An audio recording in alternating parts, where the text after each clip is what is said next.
Right, we're off. New year. With new icy cold weather. Okay.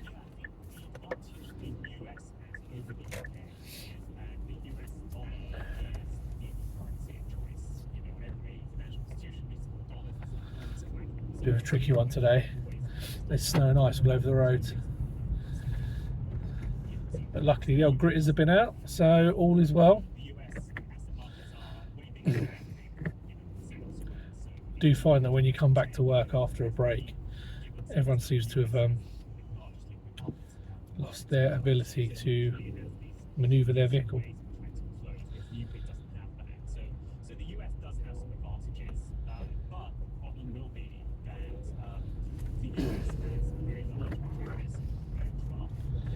Unfortunately, the new year has brought the re-emergence of more and more temporary lights where they're digging up the roads again.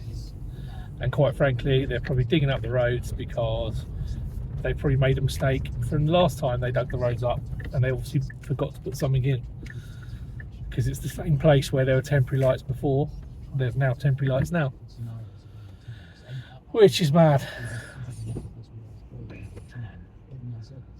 The more and more digging I see done, it reminds me of a Carlsberg advert years back. It was quite a famous advert. It was funny too, and it carried Carlsberg's slogan of, if Carlsberg did roadworks, they'd probably be the best roadworks in the world. And what it was, basically, a road got dug up. First of all, a plumber comes along, puts a pipe in, and then as they're about to seal the road back up again, someone goes, "Oh, hold on a second, mate," and it's like British Telecom, and then they put a pipe in, and then as they're about to close the road up, someone else goes, "Oh, hold on a second," and it's the gas board, and then they put a pipe in, and then they're about to seal the road up, and as they're about to do that, someone backs up a hearse, opens the back door, and then they all just look at each other. It was quite funny at the time, probably quite edgy to be honest, but yeah, that was good. So we need a little bit of that logic applied, I reckon, a little bit of Carlsberg logic. It does make sense. Why not dig up the road once, schedule all the work so it's all done at the same time, and you don't have to dig it up again, do you? I've just seen a lady in an outrageous outfit. She had her she's wearing furry slippers, furry pyjama bottoms, and her furry pyjama top while walking her dog, and it's actually 0 degrees. She must be absolutely freezing.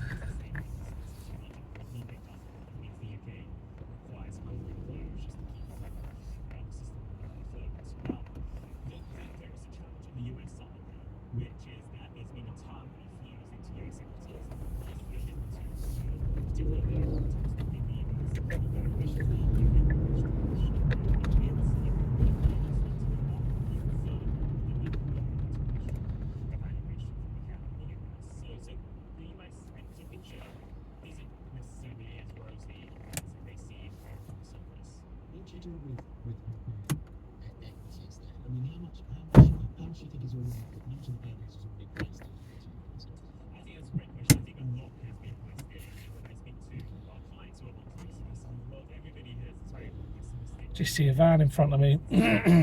They do exterior cleaning and they offer a free drone survey.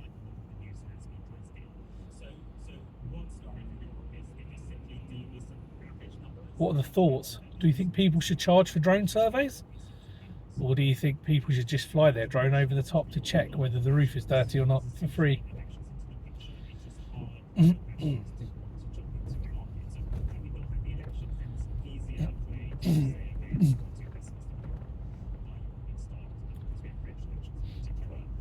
Heard a really interesting guy the other day on the I think he was on Bloomberg, and he was high up in the American Port Authority, and it was the age-old question. They asked the guy, they were like, why are American ports not more automated? and they were like, you know, is your goal to sort of get rid of labour and then make it more automated, so robots, machines, whatever, doing it for you? And he came back with a really good answer, and he said, well, he said, to be honest, whilst automation is obviously going to make life easier when it's done, he said he's a keen advocate for keeping labour. And the guy was like, well, why would you want to do that? Why would you want to keep labour, you know, when you could have a machine do it all for you? And he was like, well, he said, robots don't spend money, do they? Workers do. And I thought that was a great shout, because it's true, isn't it? The more and more you automate something, whilst it can be helpful, like, you know, if you could get automation for your washing, for someone to nip across the shops for you, stuff like that, you know, go and defrost your car, I think that would be pretty epic. But the problem you have is, if you automate absolutely everything, then there's no money being spent anymore, is there? Because robots and machines don't need money. They're not going to go to the shop and go, oh, I'm going to go drop £800 on the telly. They're not. Why would they? They can access it all anyway. So then what happens? So every single retailer, if there's no one buying anything anymore, what happens? There's no flow, is there? There's no income flow. So then what happens? I think it's a really fair question. It's like, what actually happens? It's like what I always think about the rich 1%. Like, obviously their goal is to just basically control everything and become the richest on the planet and basically control everything. But the problem is that only works whilst you've got people spending money. The more richer these people become, they're going to eradicate people like me, because I'm not going to be in that circle. It's unlikely I'm ever going to be worth £100 billion. So obviously I'll be on one of the chopping lists when whatever happens. But eventually, if you start taking people like me out, what if there's no money being spent? What happens to them? Do you end up with a planet with just 10 people on it who are worth 400 billion? And then what they do? I suppose create an army of machines to take each other out. Exciting stuff. So yeah, I don't know.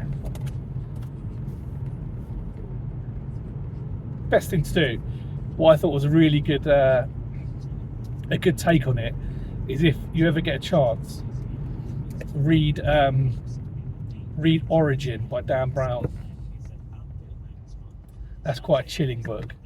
If you read that, that's a bit scary, but it's definitely worth a read. Absolutely worth a read.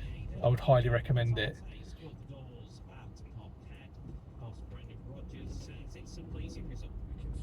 It's that weird truth is stranger than fiction comment, isn't it? It's like I was I've started reading 1984. I've never read it. It's the first time I've got round to sort of getting into it, and it's absolutely terrifying. Like the way they explain how the world is in that book is absolutely like on point. Like it's so like eerie. It gave me the same feeling as like when I watched Clockwork Orange once, and that gave me that feeling. Because the thing about that film, which was weird, was that although it was like set in the future, it was like it still kept realistic elements. So although it's in the future, when they drive to do that scene where they break into the house, they drive down a country lane, and that's it, isn't it? Just because something becomes modern or the cities become automated or whatever, doesn't necessarily mean that country lanes are going to suddenly become futuristic, are they? So that's what I thought was creepy about Clockwork Orange, was it merged futuristic kind of elements with current day locations. So like the country lane with the modern car was a bit freaky. I know it was a Jensen Inceptor. It might have been. Maybe it was a Scimitar. But anyway, the car was, looked positively futuristic when that film was made. But it drives down a country lane just like you or I would do now. And I think that's what makes it a bit freaky. And I think 1984 is like that. It's kind of, there's still elements of London that are the same kind of with the proles, but then like there's sort of this other element which is like the ministry. It's just creepy. It's just like a really creepy book. But again, it's absolutely worth reading. It really is. And on the topic of books, another one I'd highly recommend from a financial point of view is How to Rule the World. I think it's by a guy called Simon or Andrew Craig. I can't remember which now off the top of my head. But look up How to Rule the World. That's such a good book. That explains, it's the sort of thing they should teach you at school. Like, I wish I'd read it when I was in my 20s, because I wouldn't have made as many mistakes as I've made now. Like financially, it's just really clever. You know, the way it kind of, it's a bit like The Psychology of Money. There's a book called The Psychology of Money, and it's the same thing. What it does, it explains why not to put yourself under pressure from a financial point of view. Like, they're both really good at kind of making you feel better and explaining why, you know, you don't have to be like a Warren Buffett or a Bezos or someone like that, you know, to be happy. And one of the key takeaways I took, which is a bit late now, but I'm going to try and live by it going forward, is in The Psychology of Money. The author says that I think he spoke to like a financial expert who said the best financial decision anyone can make is when they realise they've got enough. He said it's the hardest financial decision anyone would ever make. But at what point do you kind of think, actually, do you know what? I think I've got enough now. And he sort of cited a story where, I mean, obviously read the book because it explains it in a lot more detail. But he referred to a story whereby there was a guy he lived in poverty. It's a true story. He lived in poverty, I think it was in India, in like an orphanage and stuff like that. And he managed to pull himself out of the slums.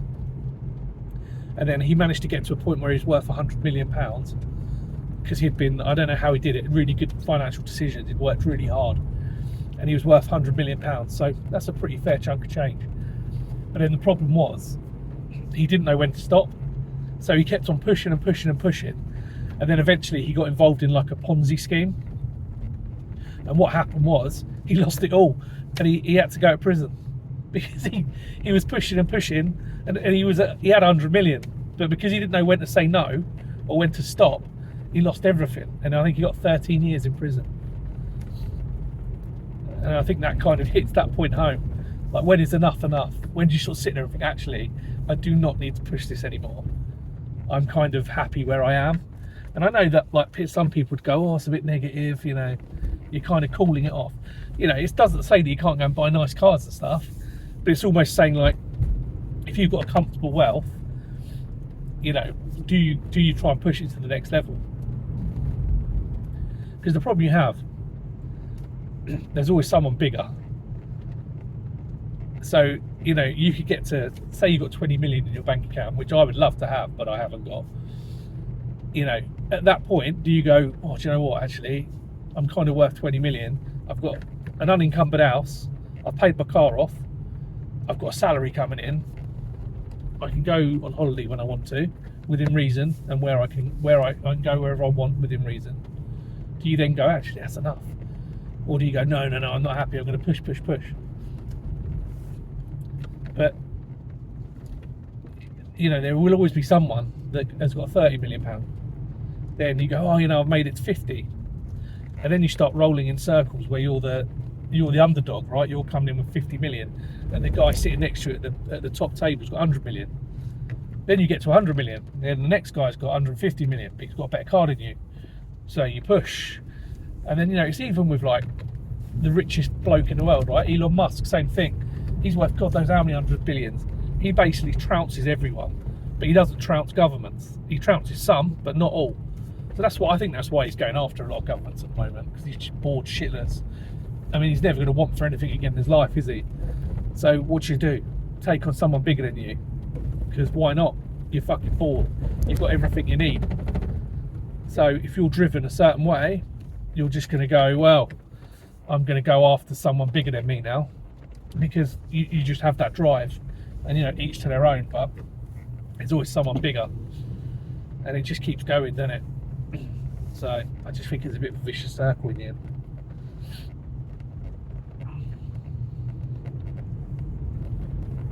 But if anyone listens to this has got any good financial tips, drop them down below. I'm always open to hearing good financial tips. Obviously, apart from the fact of don't spend it if you don't have it. That's obviously a good tip to start with. Or if you haven't got it in cash, don't buy it in credit. I'm not sure about that one. Why would you throw your own cash at a car that's just going to fall off the edge of a cliff? There are some people go, oh, you know, I'm gonna use my savings and go and buy a brand new car. Cool. So you've built up a savings of 20 grand. You spend that on a car. You drive off the forecourt. It's worth 15. So you've just lost 5 grand of your savings.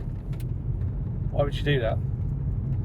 And I remember I worked in car finance for a spell, and one of the sales people there, I mean, you know, salesmen are all the same, aren't they, to an extent. And he said one of his biggest tips was, when he was trying to sell a car, because obviously they get better kickbacks if they sell it with finance, right? Selling the car itself isn't really much in it, because they skip the prices. They skim the prices anyway. But he said what he used to do was, he used to say to them, he was like, right, so, you know, you've got the money, you want to buy this car cash, fine. And, you know, we buy any car, give it all that. Oh, you know, you're a cash buyer, you get it cheaper. Yeah, you will, absolutely. But then, if someone said to you, here's £20,000, I want you to invest it in an item, you're going to get 15 grand back. You'd go, fuck off. Why would I do that? But someone would do that with a car in a heartbeat. I suppose there's the other benefit if you could say, well, yeah, but there's no finance against it, it's mine. Yeah, but it's just depreciating the asset. You basically turn cash into something worth F all, you know, and it just shows you how far it drops. Because I had a Jaguar, I didn't buy it brand new. I would never be able to afford it, and I never would probably buy one brand new.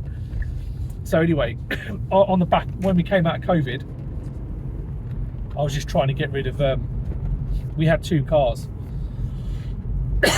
Well, actually, when we were in COVID, we had 2 cars, we didn't need it. So I was like, I'm just going to get rid of it. But the only way I could make it work was because I had to get the 2 finances paid off. So I went to, the only way I could get it to work was I went to Land Rover Jaguar, and I bought a second-hand Land Rover, which was a mistake. Don't get me wrong, I know this now. But I bought, and they paid off the finances on the other 2 cars, and our monthly payment went down, and yada yada yada. Anyway, I had the Land Rover as Discovery. It was like the 2.2 diesel, I think, so it was the better engine, apparently. Yeah, whether that's true or not. It's a 17 plate, but it done 55,000 miles ago. And as soon as I started driving it, I was like, this is going to go wrong, and it's going to be expensive. So I only had it for like 6-7 months. I thought I just got rid of it. I didn't have to do any maintenance to it. It was ridiculous. But what I did was I traded it in for a 2014 Jaguar XF, but it was the executive 3-litre V6 turbo version. So it had absolutely everything. Anyway, as it turns out, the purchase price for that car was £15,000. It had done 15,000 miles. That's all. It had full service history. So we bought it. It was a beautiful car. It's the best car I've ever owned. But it did start to go wrong in the end. It had a turbo valve problem, which was about £800 a piece. And it just, even though we had it fixed, it just kept on going wrong. But anyway, we paid £15,000 for that car. And then I paid a chunk off it and such and such. I don't have it now because it was just, you know, incredibly expensive when it went wrong, like all Land Rover Jaguar vehicles. But I looked it up, and when it was brand new, I think it was like, when I looked it up, it was, I think, brand new in 2014. If you would have bought it, that spec, I think it was like 50 grand. It was like a 50 grand car. I suppose in today's money, it's probably the equivalent of about 70 or 80 grand. And I was like, and I'm paying 15 grand for it. It's just like, so that, how much, like, you think how much that dropped off? nearly 65 grand. Or if you're going on the 50, even so, you're still at 35 grand as a drop off. And the car was doing 2,500 miles a year. I mean, what a waste. I mean, that's got to be an awful, awful asset, hasn't it? I mean, I can't think of many cars that... I mean, there are certain cars like that hold their price, aren't there? Like you get AC Cobras and stuff like that. Like original AC Cobras, real ones. And, you know, certain Ferraris like Daytonas and stuff. But, I mean, they are just like... They're just drop-off central, aren't they, cars? What I really want is... What I'd like, if I could buy a collector's item vehicle, I'd want to buy a Lotus Colton. I don't know if you can still, if there's any still available, but I'd love to have a Lotus Colton. I don't think there's many of them about. They were rare as you like. Or I'd have a Clio V6. I don't know how rare they are, but they look cool. The 3 litre V6 Renault with no back seats, like that. I'd like one of those. Or I tell you what does seem to be quite hard to get hold of is, do you remember when Hyundai, they made what they called their Golf Killer? Was it an i30N or something? And I was looking at second-hand versions of them. Can't afford one at the moment, but I was looking. And a second-hand one of them that's done a fair chunk of mileage, you're at like 20 grand. And it's like, they don't seem to be dropping in price that much. But they don't seem to be that available either. And I don't know whether they've stopped making them. But I thought that would be quite a cool one if you own one of them and it was in good condition. I'd say you left it stock. I'd imagine that would probably eventually hold its price. But I mean, it's a lottery, isn't it?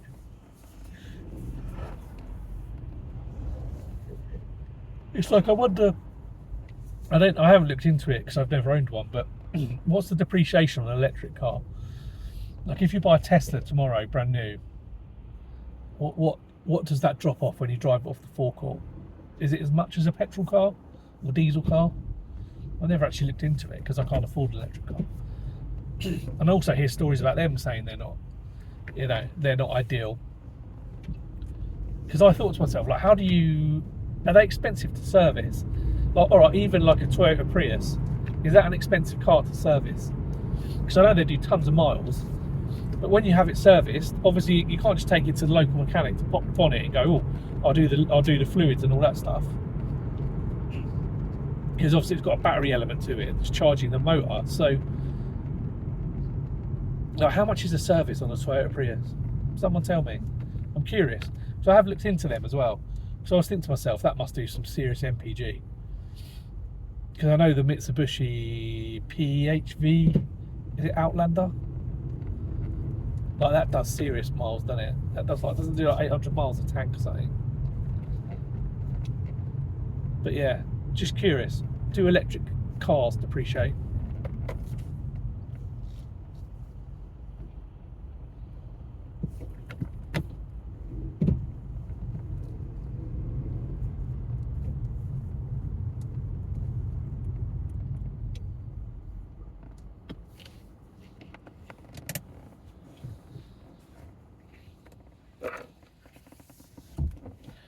Traffic jam.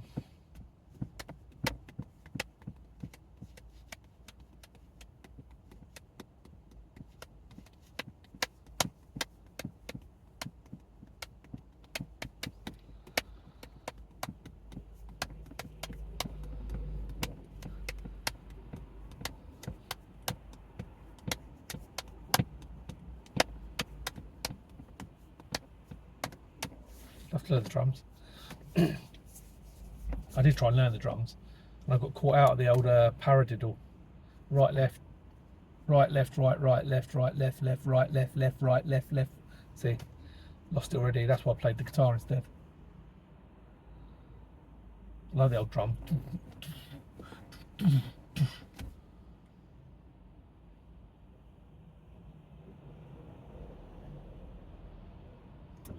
It's like that epic thing at the start of Hot for Teacher, innit? By Van Halen. That's awesome, that drumming at the start of that. Good thing to watch is watch Van Halen live without a net. I swear the bloody drum kit's got air conditioning on it. It's wicked. That's such a good concert. Yeah, Live Without a Net by Van Halen. Check it out for sure. It's good. Worth watching. And that's a good subject. Like favourite live shows that I've watched. So I've been to a lot of live shows. And I've seen Muse at the new Wembley Stadium. But the good thing about Muse was, funny, well not funny story, but just shows you how a band could go. When I was about 18, I saw Muse at Watford Coliseum, and it was about £10 a ticket. And they were touring Muscle Museum, or Showbiz, the album Showbiz. So it's epic, right? And you don't realise what you're seeing when you go to see, like, you know, I used to like a lot of those sorts of things. And so I saw Muse at Watford Coliseum. And then obviously about, say, 7 years later, I don't know exact time frames, but it was the new Wembley, so they'd knocked down the old Twin Tower Wembley. And I saw him there, like with 90,000 people, with this huge stage.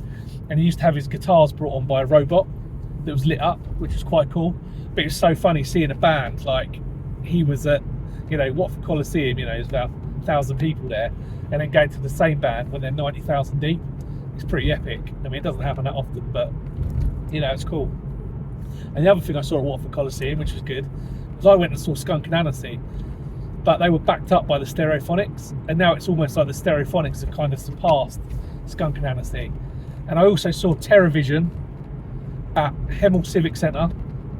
That's now knocked down, but yeah, that was good. TerraVision were good. I've also seen, I went to the old Wembley when I was 16, and I saw Bon Jovi, but they were backed up by Thunder and Van Halen. So it just shows you, I've seen Eddie Van Halen as well, which is mega, but he was backing up Bon Jovi, which seems weird to me, but that just shows you how big Bon Jovi were at the time, doesn't it? So I saw that, and then I went to a concert called Masters of Music in Hyde Park. Well, I don't know how my dad managed to get tickets, but he did. God rest his soul. And that was The Who playing Quadrophenia.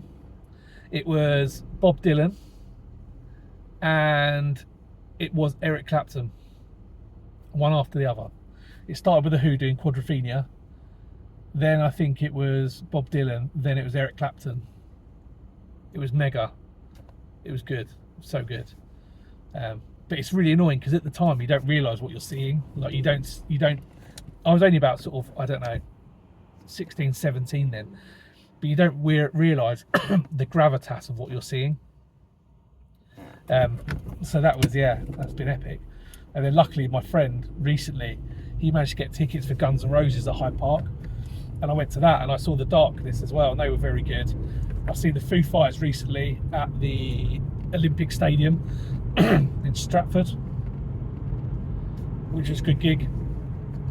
And also one of my favourites that got me back into the whole concert thing after I had kids was I went and saw Cardinal Black at the Lexington in Pentonville Road, and that was only like I don't know how much that takes capacity wise, but now Cardinal Black are smashing it, so it was really good to see them live as well, that close. And then from a DVD point of view, some of the best ones I saw was Guns N' Roses live in Paris. I was only about, I think, 11 when that came out. That's amazing, that is. If you'd gone and saw that, I think you would have recovered. I think that had Aerosmith, Lenny Kravitz, and it also had, obviously, Guns N' Roses. But that was when Guns N' Roses were touring Use Your Illusion 1 and 2. And also, they also had the Appetite for Destruction back catalogue. I mean, that must have been amazing. I think that was when they were in their prime. I really do. Like, that concert is just amazing. Like, it's absolutely amazing.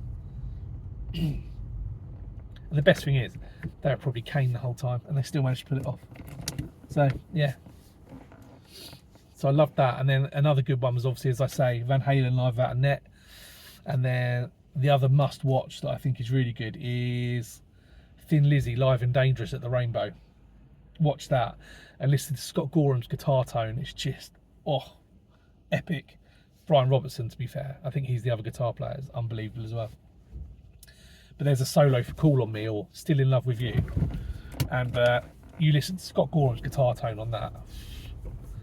It's a thing of beauty. It's got this really kind of bassy, phased sound, and it's yeah, it's incredible. But check it out, you know, especially if you want to get into Thin Lizzy as well. They're a great band. I was lucky enough to get into them because my dad liked them, so he showed me Thin Lizzy, and that's why I like things like that. But yeah, Waiting for an Alibi by Thin Lizzy is another absolute banger. Yeah, Waiting for an Alibi is just, that's got a great dual guitar solo in it. It has. And then there's some really underrated Thin Lizzy songs. Like I really like The Sun Goes Down, and I think that was like one of their later albums. And I used to like Thunder and Lightning as well. It's thunder and lightning, my God, it's so exciting. It hits you like a hammer. God damn! And it goes down and it's like pitch harmonics. It's just like it's really good. But you need to be able to sing like Phil Lynott, which I can't. Obviously your voice just gives in. But yeah, it's wicked. And obviously Prison Walkways. Another amazing song. Also done by the mighty Gary Moore. The late, great Gary Moore. That's another good one. Actually, Gary Moore, Still Got the Blues live. Oh! When he rips into that Still Got the Blues solo, it sounds like a keyboard. Doesn't even sound like it's a guitar player. He's that clean and tidy. It's a weird one though, like some people have a really weird take on concerts. Like, well, not weird, it's personal preference, I suppose. And I suppose it depends how you're wired. But I worked with a guy, and he said that he was actually almost kind of slightly disappointed when he saw Gary Moore live, because he said it was exactly the same as the album. So he was like, if I wanted to see that, I'd just listen to the album. So it's a really interesting point. Like, I wonder what people's takes are on that. As like, do you prefer to go and see a live band where they make a few errors and they sort of change up a few bits, or do you want to hear like their technical expertise and like for like against the album? Like, I saw Joe Perry get interviewed, and he was like, look, people want to come and see Aerosmith. They don't want to come and see the album, so they always change it up. But then I suppose some people might be like, oh, that's not the version I like. So I don't know. I mean, I like a kind of nice hit, like a nice mix.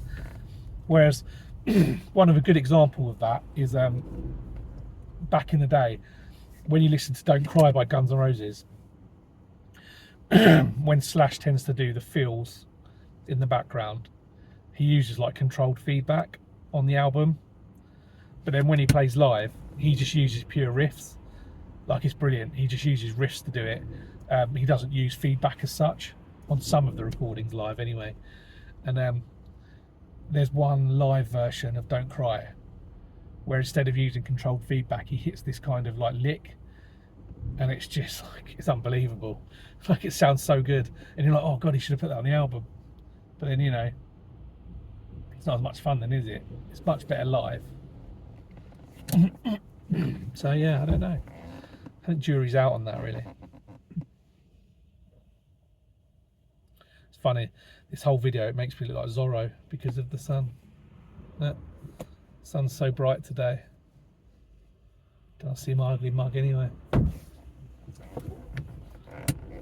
So bright today, considering how cold it is. It's ridiculous.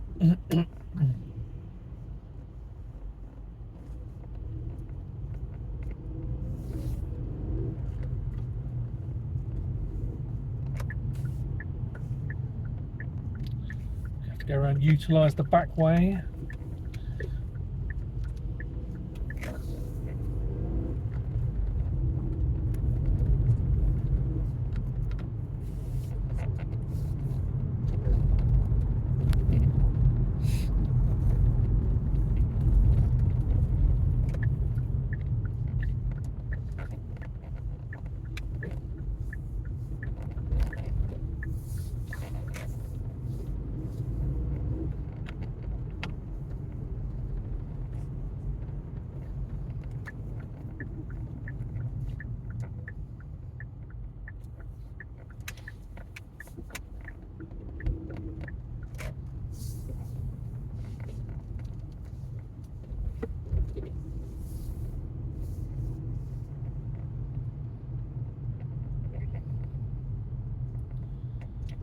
There was a lot of cold people out this morning. It's absolutely bitter today.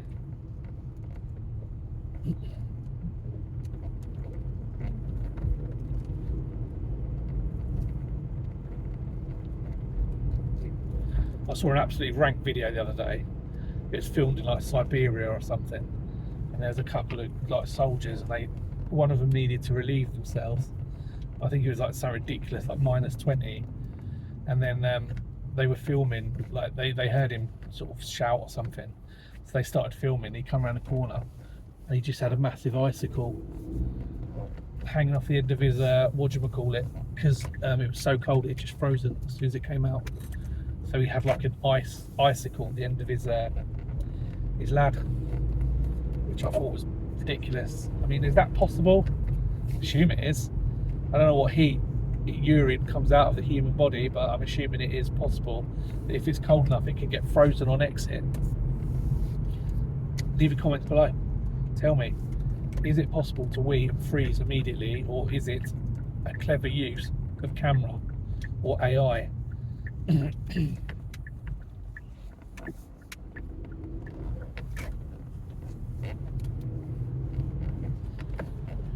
Meow, meow, meow, meow, meow, meow, meow, meow, meow, meow, meow, meow, meow, meow. What program was that from? Meow, meow, meow, meow, meow, meow, meow, meow, meow, meow. I can't remember what that program's from. Is it Henry's cat or something? No, Henry's cat would meow, beep, beep, beep, beep, beep, beep, beep. He used to go meow every so often. Well, that was a slog.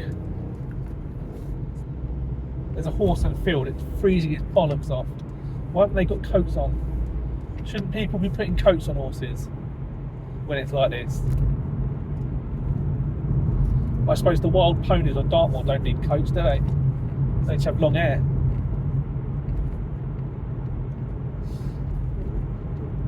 I mean, they've got a nice big field to run around in, so I'm sure they can do some exercise or whatever.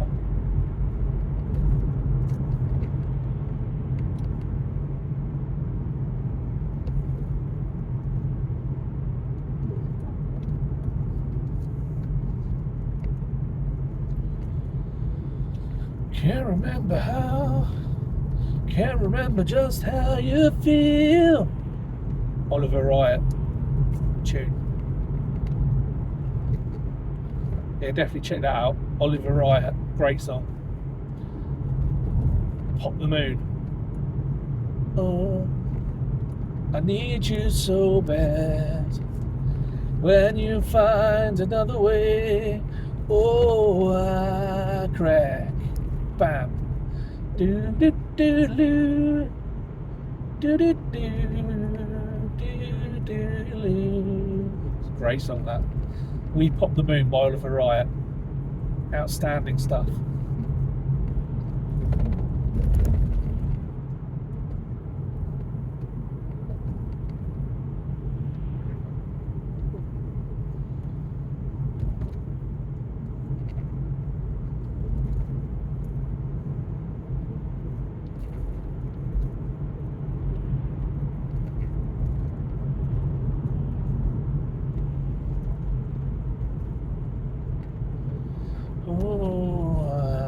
Can't remember how, can't remember just how you feel.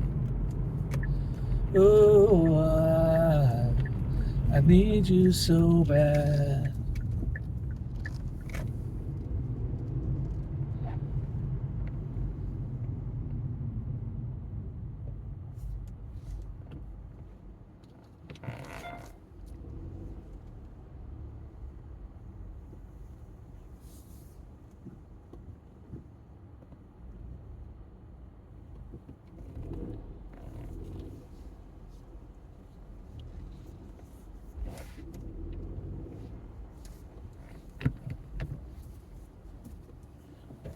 Epic.